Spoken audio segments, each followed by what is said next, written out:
ನನ್ನ ಹತ್ರ ಈ ಥರ ಆಯಿಲ್ ಬಾಟಲ್ ಇತ್ತು. ಇದು ತೊಳೆಯೋಕ್ಕೆ ತುಂಬಾ ಕಷ್ಟ ಆಗೋದು. ಆಮೇಲೆ ಮ್ಯಾಟ್ ಕೂಡ ಕಿಚನಲ್ಲಿ ಜಾರೋದು, ನೀರೆಲ್ಲ ಹೀರ್ಕೊಂಡು ಒದ್ದೆ ಆಗೋದು. ಅದಕ್ಕೆ ಅಂತಾನೆ ಅಮೆಜಾನಲ್ಲಿ ಹುಡುಕಿ ಈ ಥರ ಪ್ರಾಡಕ್ಟ್ ತರಿಸಿದ್ದೀನಿ. ಇದು 1 ಲೀಟರ್ ಆಯಿಲ್ ಡಿಸ್ಪೆನ್ಸರು ಗ್ಲಾಸಿಂದು.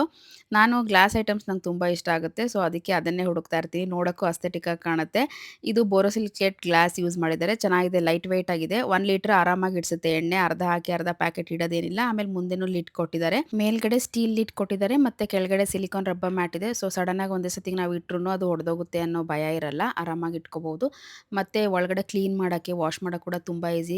ಕೈ ಆರಾಮಾಗಿ ಒಳಗೆ ಹೋಗುತ್ತೆ. ಸೊ, ಕ್ಲೀನ್ ಮಾಡೋದೆಲ್ಲ ರಗಳೆನೇ ಇರೋದಿಲ್ಲ. ಗ್ಲಾಸ್ ಆಗಿರೋದ್ರಿಂದ ಸ್ವಲ್ಪ ಹುಷಾರಾಗಿ ಹ್ಯಾಂಡಲ್ ಮಾಡಬೇಕು. ಅದು ಬಿಟ್ರೆ ನೋಡಕ್ಕೆ ತುಂಬಾ ಚೆನ್ನಾಗಿದೆ. ಹ್ಯಾಂಡಲ್ ಕೂಡ ದೊಡ್ಡದಾಗಿ ಕೊಟ್ಟಿದ್ದಾರೆ. ಈಸಿಯಾಗಿ ಕ್ಯಾರಿ ಮಾಡಿ ಹಾಕೋದಕ್ಕೆ. ಮತ್ತೆ ನೆಕ್ಸ್ಟ್ ಈ ಕಿಚನ್ ರಗ್ ತರಿಸಿದೆ. ಇದು ಸೆಟ್ ಆಫ್ 2 ಒಂದು ಉದ್ದ ಬರುತ್ತೆ, ಒಂದು ಚಿಕ್ಕದು ಬರುತ್ತೆ. ಇದು ವಾಟರ್ ಪ್ರೂಫ್ ಹಾಗೆ ಆಂಟಿ ಸ್ಲಿಪ್ ಕೂಡ ಜಾರೋದಿಲ್ಲ. ನನ್ನ ಹಳೆ ಮ್ಯಾಟು ಜಾರೋದು, ಹಾಗೆ ನೀರೇನಾದ್ರು ಚೆಲ್ಲಿದ್ರು ಅಲ್ಲೇ ಒದ್ದೆ ಆಗ್ಬಿಡೋದು. ಮತ್ತೆ ಅದನ್ನ ಕಸ ಗುಡಿಸ್ಬೇಕಾರೆಲ್ಲ ಎತ್ತಿ ಗುಡಿಸ್ಬೇಕಿತ್ತು.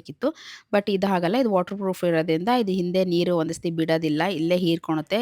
ನೋಡಕ್ಕೂ ಡಿಸೈನ್ ತುಂಬಾ ಚೆನ್ನಾಗಿದೆ. ಈ ತರ ಬೇಡ ಅಂದ್ರೆ ನಾವೇನಾದ್ರು ವಾಶ್ ಮಾಡಿದಾಗ ಪಾತ್ರೆ ಎಲ್ಲ ಇಟ್ಕೊಳಕ್ಕೂ ಯೂಸ್ ಮಾಡ್ಕೋಬಹುದು ಸ್ಲ್ಯಾಬ್ ಮೇಲೆ. ಗೂಡ್ಸಕ್ಕೆ ಎಲ್ಲದಕ್ಕೂ ಈಸಿ. ಸೊ, ನಿಮಗೂ ಈ ಪ್ರಾಡಕ್ಟ್ಸ್ ಬೇಕಂದ್ರೆ ಇನ್ನೇನು ಅಮೆಜಾನ್ ಸೇಲ್ ಸ್ಟಾರ್ಟ್ ಆಗುತ್ತೆ. ಹೋಗಿ ಆರ್ಡರ್ ಮಾಡಿ.